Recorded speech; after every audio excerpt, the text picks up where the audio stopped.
वादळी वाऱ्यासह पालघरच्या जव्हार मोखाडामध्ये अवकाळी पावसाने दमदार हजेरी लावली आणि अचानक आलेल्या वादळामुळे नागरिकांची तारांबळ उडाली। पालघरमध्ये वादळी वाऱ्यासह अवकाळी पावसाने हजेरी लावली आहे। जव्हार मोखाडा तालुक्यात अवकाळी पावसाने चांगलं झोडपलंय। एकीकडे उन्हाच्या उकाड्यापासून नागरिकांना दिलासा मिळालाय, तर दुसरीकडे पालघरमधल्या वीटभट्टी उत्पादकांना या पावसाचा मोठा फटका बसलेला आहे।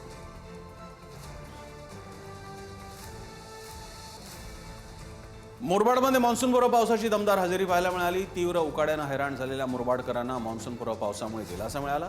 या मान्सूनपूर्व पावसामुळे शहरातील नवीन ब्रिज खाली पाणी साचल्याचं पाहायला मिळालं। त्यामुळे राष्ट्रीय महामार्ग 61च्या कोट्यवधी रुपयांच्या कामाचा अनियोजितपणा चव्हाट्यावर आल्याचं पाहायला मिळालं। कल्याणमध्ये अचानक आलेल्या सोसाट्याच्या वाऱ्यासह धुळीचे प्रचंड लोट पसरल्यानं नागरिकांमध्ये धावपळ झाली। अनेक ठिकाणी हॉल आणि इमारतींवरचे पत्रे उडाल्यानं रस्त्यावरच्या वाहनांचंही नुकसान झालंय।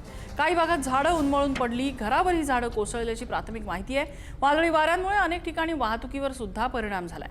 नागरिकांनी आवश्यक कामाशिवाय घराबाहेर पडू नये असं प्रशासनानं आवाहन केलंय।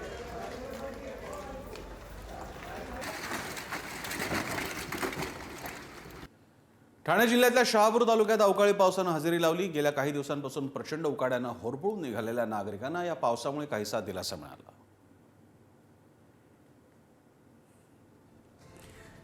नाशिकच्या येवला तालुक्यात ढगाळ वातावरणामुळे बळीराजा पुन्हा चिंतेत आहे। येवलात अचानक हवामान बदल, कांदा उत्पादक शेतकऱ्याला त्याचा फटका बसण्याची शक्यता आहे। ऐन उन्हाळ्यात पावसाची शक्यता असल्यानं शेती पिकावर संकटाचं सावट आहे।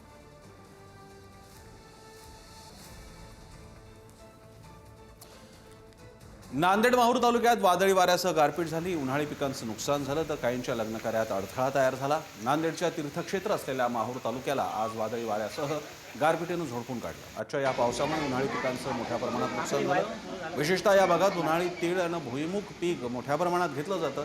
या दोन्ही पिकांसह हळदीला देखील या पावसाचा फटका बसला। त्याचबरोबर आज अनेक आयोजित करण्यात आलेल्या लग्न सोहळ्यांनाही फटका बसला। ऐनवेळी वऱ्हाडी मंडळींचे मात्र हाल झाले। पावसाच्या या जोरानं शेजारच्या किनवट तालुक्यातही दाणादाण उडवली। मानोरा तालुक्यातल्या कोलार परिसरात अवकाळी पावसानं हजेरी लावली। वाशिम जिल्ह्याला जोरदार पाऊस बरसलेला आहे, त्यामुळे नागरिकांना उकाड्यापासून काहीसा दिलासा मिळालेला आहे। जिल्ह्यातल्या मानोरा तालुक्यातल्या कोलार परिसरामध्ये गुरुवारी अचानक अवकाळी पावसानं हजेरी लावली। वाढत्या तापमानामुळे नागरिक प्रचंड हैराण होते, मात्र पावसानं वातावरणात गारवा निर्माण केलेला आहे।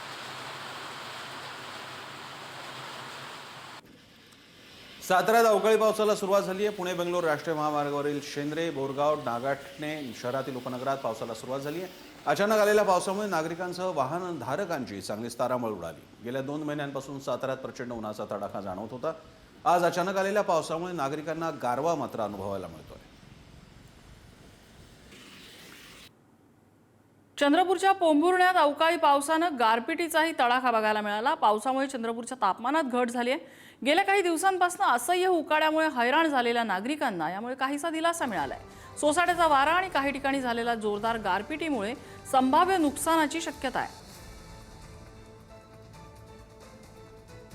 रत्नागिरी जिल्ह्यात अवकाळी पावसानं हजेरी लावली। जिल्ह्यात दुपारपासूनच ढगाळ वातावरण होतं। संध्याकाळच्या सुमारास संगमेश्वर तालुक्यात अवकाळी पावसानं ही हजेरी लावली। ऐन मे महिन्यामध्ये अवकाळी पावसामुळे आंबा पिकाचं मात्र मोठ्या प्रमाणावर नुकसान झालंय। आंबा बागायतदार धास्तावले। अचानक आलेल्या पावसामुळे नागरिकांची तारांबळ उडाली। सिंधुदुर्ग जिल्ह्याच्या काही भागात आज संध्याकाळी पाऊस झाला। फोंडाघाट आणि परिसरात वादळी वारा आणि कडकडाटासह पाऊस झालाय।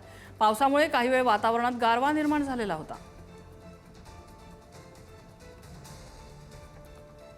नंदुरबारच्या नवापूर तालुक्यातील ढोंग परिसरात दुपारी अचानक हवामानात बदल होऊन जोरदार वादळी वारा आणि पावसानं थैमान घातलं। अचानक आलेल्या पावसानं जनजीवन विस्कळीत झालं। सोसाट्याच्या वाऱ्यामुळे अनेक ठिकाणी कच्च्या घरांवरचे पत्रे उडाले तर काही ठिकाणी शेतीचंही नुकसान झालं। घरांचं नुकसान झाल्यानं अनेकांचे संसार मात्र उघड्यावर आले।